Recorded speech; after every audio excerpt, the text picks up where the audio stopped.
is to get up our hands. Get your hands up. Okay, you know what's coming. Get your pointer out. And y'all can do this with us if you want to. But, ready? I want you to say it with me. This is Paul, who was not very tall. This is Timothy, who was taught by Paul. This is Timothy's mother, Eunice, who taught Timothy when he was a baby. This is Timothy's grandmother, Lois, who had faith before us. Of Timothy's father, the scriptures do not speak, except to say that he was a Greek. All right, so what we've been studying is a verse that Paul wrote to Timothy, to tell Timothy. 1 Timothy 4:12. Let no man despise thy youth, but be thou an example of the believers. And then we got 6 things here. In word, in conversation, in charity, in spirit, in faith, and in purity. Now we're thinking about using this for Vacation Bible School next summer. So I thought, well, I'm going to go ahead and start thinking about this. How could we teach this to children in a way that they would learn? Now here are the 6 things to be an example. Now that's the King James Version, okay? And some of the words are a little difficult to think about in the King James Version. The New King James Version uses some different words to try to teach that maybe we can understand better. When it says be an example in word, now that's talking about what we say.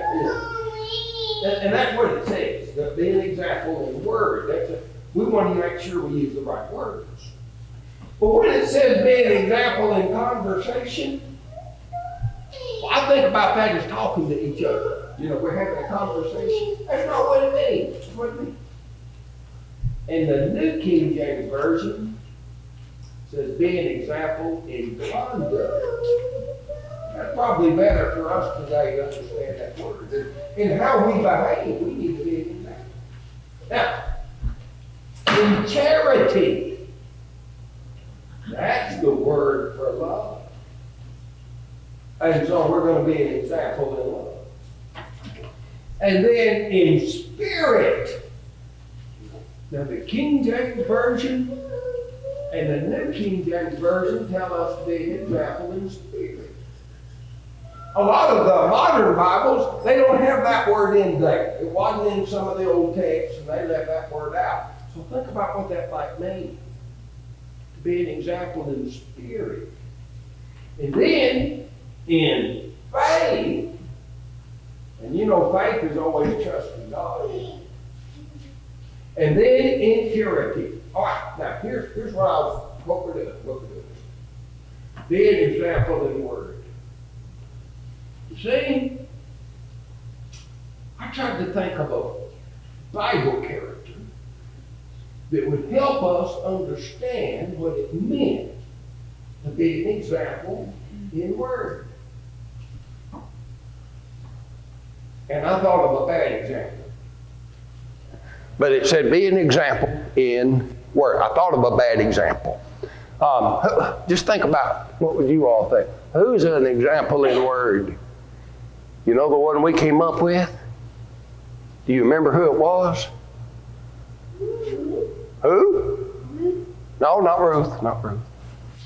It was Moses. How could he be a bad example in word? Well, we found it here. It's in Psalm 106, verse 32 and 33. And David said they angered him at the waters of strife. Now this is Moses. So that it went ill with Moses for their sakes, because they provoked his spirit, so that he spake unadvisedly with his lips. This had to do with the time that God told Moses to speak to the rock and it'll bring forth water. Now, earlier God told Moses to strike the rock and it'd bring forth water. And that's what Moses did. But this time God said, speak to the rock. But Moses, he was angry. They had heard so much fussing and whining and carrying on and complaining about the food and talking about how bad it was. And they said, we're thirsty. And they were whining. And they kept saying, are we there yet? Are we there yet? And it just got up to Moses. And so finally, God said, well, speak to the rock. Instead of speaking to the rock, he said, hear ye now, you rebels, will I bring forth water? And he hit the rock. And the water came out of the rock. But that's not what God said do. He said, speak to the rock. And he said, because you didn't give me the glory, you're not going to go in the promised land. So we have a bad example there about where that tells us we got to be careful what we say, especially when we get angry, don't we? We better be careful what we say. All right, let's do another one. Let's do another one. In conversation. Now this has to do in conduct. Who is a good example in conduct, in conversation? Y'all think, who would that be? Who do you think? And we're going to have to think about this for Bible school. You may come up with several examples, okay? And we'll pick something. But I picked one for this. Do y'all remember who I picked? Who'd you have, Skylar? Who were you thinking? Well, I was thinking Peter. Peter? Okay, he'd be a good one to go. We might think about Peter. But the one we picked, do you remember who it was? Samuel. Samuel. Here's what it says. 1 Samuel 3, 19 through 20. And Samuel grew, and the Lord was with him, and let none of his words fall to the ground. And all Israel from Dan to Beersheba knew that Samuel was established to be a prophet of the Lord. You see, when Samuel was a little boy, his mother brought him to the tabernacle to serve old Eli. You remember the story? When Samuel was asleep, and a voice woke him up saying, Samuel, Samuel. And Samuel ran in and said, what do you want, Eli? Eli said, Samuel, go to bed. I didn't call you. He went to bed and the voice came back. Samuel, Samuel. And Samuel went to Eli, did that 3 times. Finally, Eli figured, listen, Samuel, I think God's trying to talk to you. Next time you hear that, said, speak, Lord, thy servant heareth. And God began talking to Samuel. And Samuel grew up. Now, Eli's boys, they weren't good boys. But Samuel, he was a good boy. And everybody got the understanding Samuel's going to be our next priest. God's going to make an exception on the priesthood here. He's going to be our priest, and he's going to be a prophet. And he also served as a judge in Israel. And so he was a good example of good behavior, especially when he was growing up, wasn't he? Let's go to the next example. In charity. Now that's where we're talking about love. What is a good Bible story that shows us an example of love? Ruth is the one. Ruth. You know, they told me when I was telling this, they said, you know what Boaz was before he married Ruth? He was ruthless, okay? All right, that was their story to me. Ruthless. But Ruth, that story is so full of love. It starts off that Naomi marries Elimelech, and she loves him, and he loves her, and they have 2 children. And then they don't have food to eat because of a famine, and they go down to Moab. And those 2 boys grew up, and they married some girls, and they loved them, and they married them. But then Elimelech died. And then her 2 sons died. But Naomi's daughter-in-laws, they loved Naomi. And so they were going to go back with her to Bethlehem. Well, Ruth said, don't go back with me. Says, I don't have any more children. Said, and listen, even if I had a child, now, you wouldn't wait for him to grow up to marry him. You go back and get your husbands in your own country. See, Ruth loved them. And Orpah, she loved Ruth, and she wept. But she did go back. But Ruth, this is what Ruth said, entreat me not to leave thee, not to return from following after thee. Whether thou goest, I will go, and whether thou lodgest, I will lodge. Thy people shall be my people, and thy God my God. And where thou diest, I will die, and there will I be buried. The Lord do so to me, and more also, if all but death part me and thee. Now that was love, wasn't it? Well, those two ladies that loved each other made it back to Bethlehem, and Ruth says, I'm going to have to get us something to eat. I'll go out and glean in the fields. And she just so happened gleaned in the fields of Boaz. And then Boaz saw her and found out who she was. He knew what a good person she'd been to Naomi, and he loved Ruth.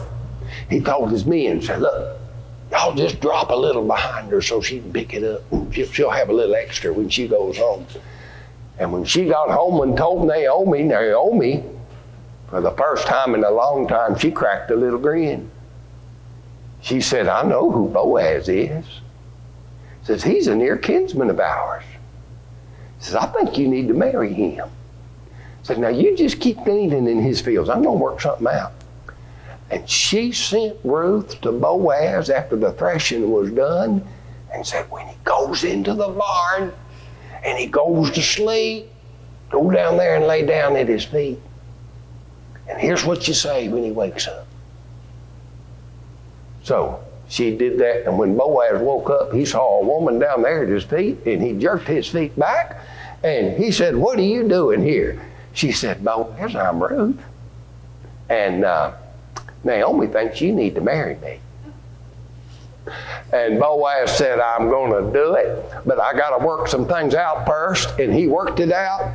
Where this other fella, he was supposed to marry her, but he decided he wouldn't do it, so he took his shoe off and spit in it and gave it to Boaz, and that gave Boaz permission to marry her. And so he loved Ruth, and she loved him, and they had little baby Obed, and Naomi loved Obed. I mean, there's just love all the way through that story, isn't there? Let's find another one. An example in spirit. Now, I have to scratch my head a little bit and think, what's that talking about? In spirit. You know, a lot of time we talk about the Holy Spirit, but I don't think that's the Spirit talking about here. It could be, but I remember when I was playing basketball when I was in school, and they give out awards. They'd give out the award for team spirit. And that meant that's the one, he had a good attitude. He's trying to help others play, and he's always been optimistic, and he'd cooperate with the coach, and he'd get a team spirit award. And we read about a man in the Bible that had an excellent spirit. Old Daniel.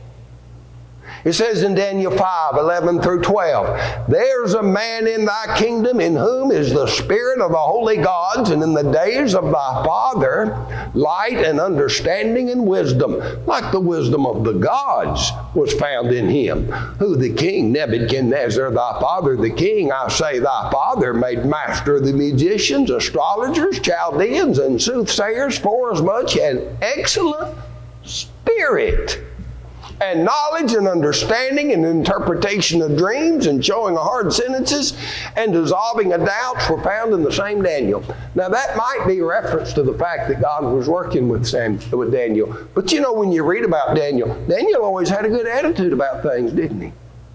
I mean, he wasn't one to try to cause trouble. He was going to do what God said. He was going to do that even if it caused trouble. But he tried to be, and he excelled all the others in the learning. He always got his homework done on time, and he was able to do good on the test because he'd studied, and he was cooperative and grateful, and so he just had an excellent spirit. And you know, we can be that way, can't we? We can have an excellent spirit and be an example of having a good attitude, a good spirit. Let's go to the next one. in faith. Who's a good example of faith? Now, I know there's lots of good examples. We can go to Hebrews 11, man, we got a whole list of them, of men that did things by faith. But there's somebody not mentioned there that was a child. What child is a good example of faith in the Bible? Well, I don't know her name. I don't know her name. All I know is that she was a little maid. And the Syrians, they'd gone into Israel and they'd taken people, and somebody saw this pretty little girl and grabbed her up and took her away from her mom and daddy and took her with them, and she was a little maid. And she was a little maid to the chief general's wife. That's who it was. And he had leprosy. Naaman did. And they were wondering what to do about it. And look at her faith. Here's what she said. She remembered what her mom and daddy taught her before she got carried away like that. She remembered, and she showed great faith. The Syrians had gone out by companies and brought away captive a little maid, waited on Naaman's wife, and she said to her mistress, here's what she said. Would God my Lord were with a prophet that's in Samaria, for he would recover him of his leprosy. She believed in Elijah and what he could do, and said he'd take care of that if he was there.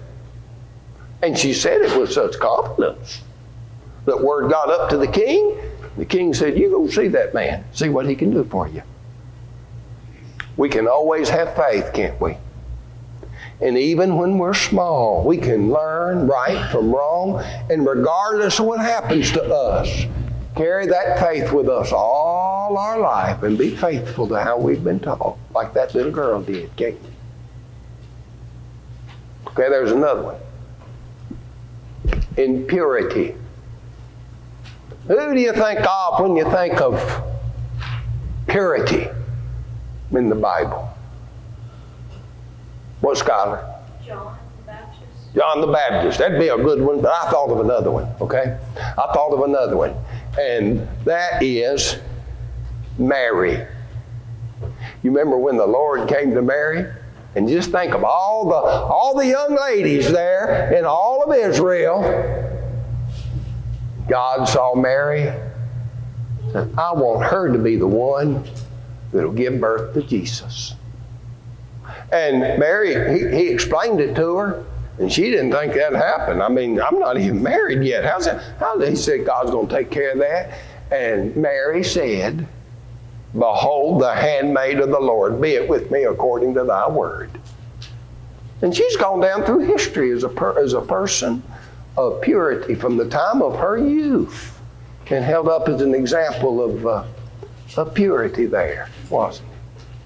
So there's good Bible examples for these things that we have here. Word, conversation, charity, spirit, faith, and purity. Okay. Can you think of someone that was a good example in all of this? All of them together. William? Yes. Jesus. Jesus, he is the example in everything. Anytime you need a good example, you just read what Jesus says, what it says about Jesus in that sense, and you know you got a good example to follow. Now, Jesus, but there's another one. And he was a good example in every one of these things. Okay, Skylar. Moses. No, we talked about Moses. He was a bad example in word, remember? Okay. No. I'll tell you who it was. It was Timothy. Paul told him to be an example. And if Paul told him to be an example in these things, I bet you he was. I bet Timothy thought about that letter, and every now and then he'd pull it out and he'd read it and said, Paul wants me to be a good example, and I'm going to be a good example in all of these areas. And I bet Timothy really worked at that to try to do that. Now there's somebody else that can be a good example in that. A good example in every one of these things. And who would that be? Be you. Yeah. Every one of us. Right? I mean, listen. If Timothy can be a good example in how he speaks and how he behaves and in how he shows his love toward others and in his attitude about things and in his faith and in his purity. Look, we need to do like Timothy. We need to get that letter Paul wrote and sit down and read it every now and then and resolve, I'm going to be a good example in those things. You see, every one of you can be that example. And you can start while you're young. And everybody in the church, all the believers, will look at that example and say, I'm going to be like that. If those children can have that kind of example. Christ one time took a child and made an example out of that child. And if Christ can do that, we need to look at children that are good examples and say, I'm going to be like that child. And I'm going to be a good example to the believers in all of these areas. So that's what we've been doing here at the cousin camp. It's kind of a cousin Bible camp. So it's cousin camp, but it's Bible camp too, isn't it? Why we do that, and we're going to do it again then next year. We'll pick another theme and work on that one, and might teach that one to you as well.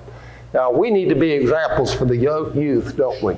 They look up to us, and they follow us, and we need to be mindful of that and how we go about our life, because they're going to pattern their lives after ours. But we also need to look at the purity of children and say, now, this is how God made us, and we need to let them be an example to us. And in that way, we can be an example to each other in that. All right, I'm going to extend the invitation. Someone needs to be baptized into Christ. Tonight's a good night to make that decision and do that. And if someone's been a bad example and brought reproach on the church, then they need to be a good example and show us how to make that right so that reproach is not there. So if you need to publicly respond, you can do it while we stand and sing this invitation song.